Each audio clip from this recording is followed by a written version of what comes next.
अपनी रोजाना जिंदगी में चलते काम करते थकते हुए कई बार हमें ऐसा महसूस होता या डर लगता है कि मंजिल मिलेगी या नहीं। ऐसे मौकों पर हमें मोटिवेशन की जरूरत होती है। मोटिवेशन कहीं से भी आ सकता है। हो सकता है कि आप सेल्फ मोटिवेट जाएं। जब कुछ न मिले तो सफल लोगों की कहानियां सुनिए, ये आपको न सिर्फ मोटिवेट करेंगे बल्कि विश्वास पैदा कर देंगे कि सफलता आपसे ज्यादा दूर नहीं है। ऐसे ही सफल लोगों की कहानी में आज बात सर रतन टाटा की। सर रतन टाटा को आज के समय में कौन नहीं जानता।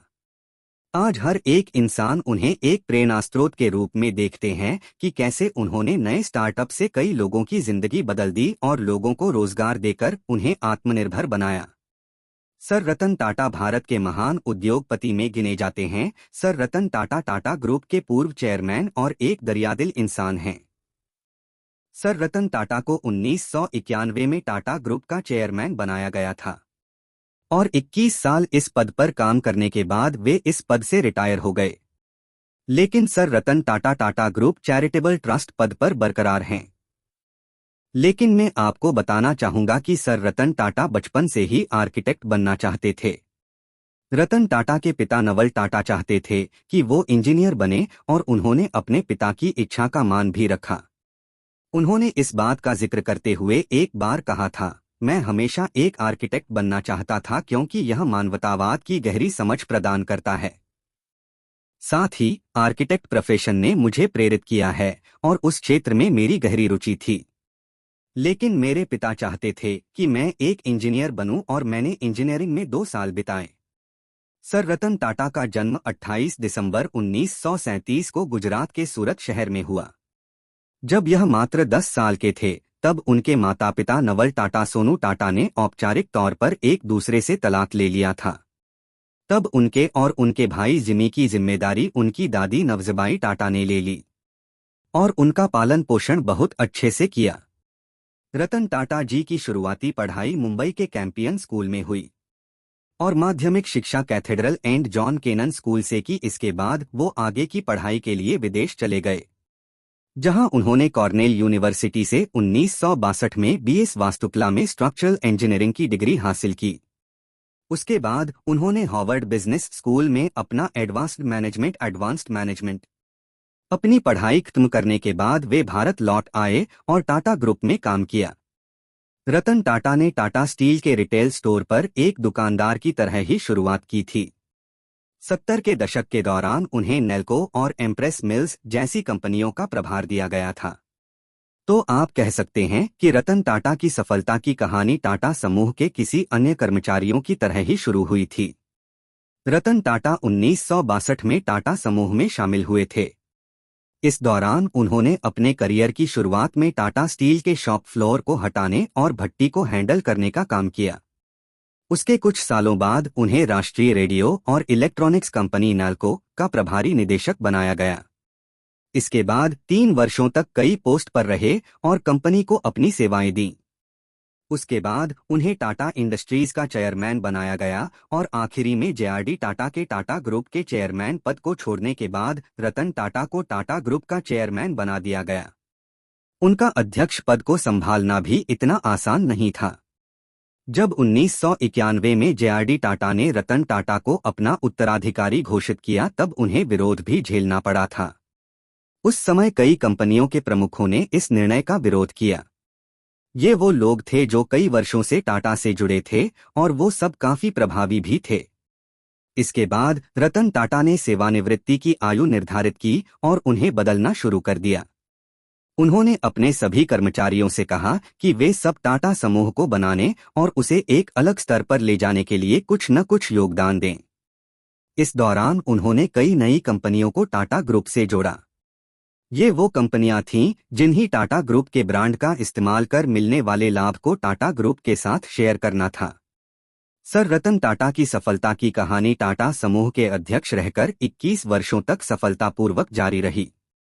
टाटा सॉल्ट से लेकर टाटा सॉफ्टवेयर तक सभी में सर रतन टाटा की कड़ी मेहनत और उनका रचनात्मक दिमाग है। इस अवधि के दौरान कंपनी का राजस्व कई गुना बढ़ा और 50 गुना से अधिक का लाभ अर्जित किया। इसके बाद उन्होंने वर्ष 2004 में टाटा कंसल्टेंसी सर्विसेज (TCS) लोगो लेकर सामने आया। रतन टाटा ने टाटा टेली सर्विसेज की भी शुरुआत की और भारत की पहली स्वदेशी विकसित कार इंडिका कार भी डिजाइन की और लॉन्च भी की।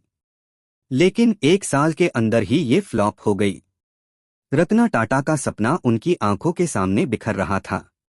इन्वेस्टर्स को बहुत नुकसान हुआ। उन्हें कुछ लोगों ने सुझाव दिए कि कार कंपनी बेच दें। उन्हें यह सुझाव ठीक लगा और वे कार कंपनी बेचने का प्रस्ताव लेकर फोर्ड कंपनी के पास गए। वो कहते हैं ना कि जब कुछ बड़ा होना होता है तो उससे पहले बुरे वक्त का एक दौर चलता है। रतन टाटा और फोर्ड कंपनी के अधिकारियों के बीच 3 घंटे की मीटिंग चली। इसमें फोर्ड के चेयरमैन बिल फोर्ड का व्यवहार काफी रूखा था। उन्होंने रतन टाटा को यहां तक कह दिया कि अगर तुम्हें कार बनानी नहीं आती तो तुमने इस बिजनेस में इतने पैसे क्यों डाले। ये कंपनी खरीदकर हम तुम पर बहुत बड़ा एहसान कर रहे हैं। इस तरह के व्यवहार से रतन टाटा को बहुत बड़ा झटका लगा। उन्होंने बैठक में काफी अपमानित महसूस किया। रतन टाटा ने डील छोड़ी और अपनी टीम के साथ वापस लौट आए और पूरा ध्यान टाटा मोटर्स पर लगा दिया। यहां से रतन टाटा की किस्मत बदलने वाली थी। सालों की रिसर्च के बाद रतन टाटा ने इंडिका का नया वर्जन लॉन्च किया। शुरुआती झटके के बाद ये कारोबार धीरे धीरे आगे बढ़ने लगा। कुछ समय बाद ये बेहद मुनाफे का व्यवसाय साबित हुआ। वहीं फोर्ड कंपनी जगुआर और लैंड रोवर वजह से काफी घाटा झेल रही थी। 2008 आते आते कंपनी दिवालिया होने के कगार पर आ गई। टाटा ने दोनों को खरीदने का प्रस्ताव रखा जिसे बिल फोर्ड ने स्वीकार कर लिया। बिल फोर्ड टाटा के मुख्यालय आए और सर रतन टाटा से कहा कि आप हमारी कंपनी खरीदकर हम पर बहुत बड़ा एहसान कर रहे हैं। यह शब्द कुछ उसी तरह के थे, बस इस वक्त हालात बदले हुए थे। सर रतन टाटा ने कहा है, मैं फैसले पहले लेता हूं, उसे बाद में सही साबित करता हूं। ऐसा उन्होंने कर दिखाया। वर्ष 2008 में उन्होंने दुनिया की सबसे सस्ती कार नैनो कार को लॉन्च किया। रतन टाटा के नेतृत्व में टाटा ग्रुप को वैश्विक पहचान मिली। इसके बाद उन्होंने Anglo Dutch steel maker Corus और British luxury car brand Jaguar Land Rover और ब्रिटिश चाय कंपनी का अधिग्रहण भी किया। नैनो कार लाने का उनका एक ही मकसद था कि एक ऐसी सबसे छोटी और सस्ती कार बनाई जाए जिसे एक आम आदमी भी खरीद सके। इस सोच के साथ उन्होंने नैनो कार बाजार में उतारी। हालांकि नैनो कार उनकी सोच के मुताबिक काम नहीं कर पाई और कुछ सालों बाद इसके प्रोडक्शन को बंद कर दिया गया। एक पत्रिका के अनुसार सर रतन टाटा अपनी पूंजी का 66% दान कर देते हैं। कोविड-19 जैसी महामारी ने जब देश को चारों ओर से घेर लिया था, ऐसे वित्तीय संकट में टाटा एंड ग्रुप ने अपनी पूंजी में से 1500 करोड़ का फंड दिया। हालांकि आज रतन टाटा जी टाटा ग्रुप के चेयरमैन पद से रिटायर हो चुके हैं, लेकिन वो आज भी कामकाज में लगे हुए हैं और नए नए इनोवेटिव आइडियाज के साथ कुछ न कुछ क्रिएटिव सोचते हैं, जिससे कि नए युवा पीढ़ी को रोजगार मिल सके। ऐसे महान व्यक्तित्व के बारे में जितना कहा जाए उतना कम है।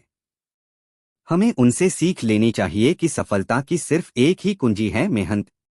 सर रतन टाटा एक ऐसे शख्स हैं जो अपनी कमाई का ज्यादातर हिस्सा दान में दे देते हैं और वो युवाओं को अक्सर कुछ न कुछ नया करने और सीखने की सलाह देते हैं। आजकल ऐसे लोग बहुत कम ही होते हैं जो अपनी कमाई हुई चीजों को दान में देना चाहते हैं। रतन टाटा हम सभी के लिए प्रेरणा के स्रोत इसलिए हैं क्योंकि वो हमेशा सबसे पहले अपने काम को इम्पोर्टेंस देते हैं। वो कहते हैं कि अगर आपको लाइफ में सफल होना है तो सबसे पहले अपने काम में फोकस करिए, ना कि उन चीजों में जो आपको अपने लक्ष्य से दूर कर देती हैं। साथ ही सर रतन टाटा दूसरों को बहुत ही सम्मान देते हैं। वो अपने कर्मचारियों, चाहे वो बड़ा हो या छोटा, सबसे प्यार से मिलते और बातें करते हैं।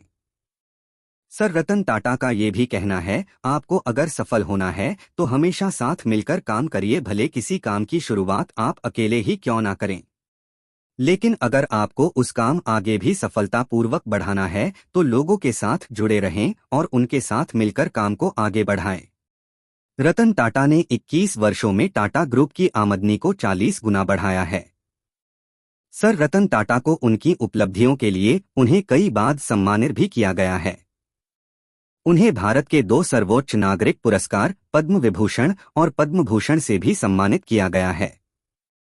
रतन टाटा की तरह अगर आपने भी अपनी जिद को पाला और ऐसा ही जुनून आपके सिर पर सवार रहा तो यकीन मानिए वो दिन दूर नहीं जब आप भी सफलता की बुलंदियों पर होंगे। आशा करता हूँ कि मेरी बातें आपको समझ में आई होंगी और इसे अपने दोस्तों के साथ शेयर जरूर करना ताकि उन्हें भी ये बात पता चले और वो अपने जीवन में आगे बढ़ सके। और अंत में जाने से पहले चैनल को लाइक और सब्सक्राइब कर ले। जय हिंद, वंदे मातरम।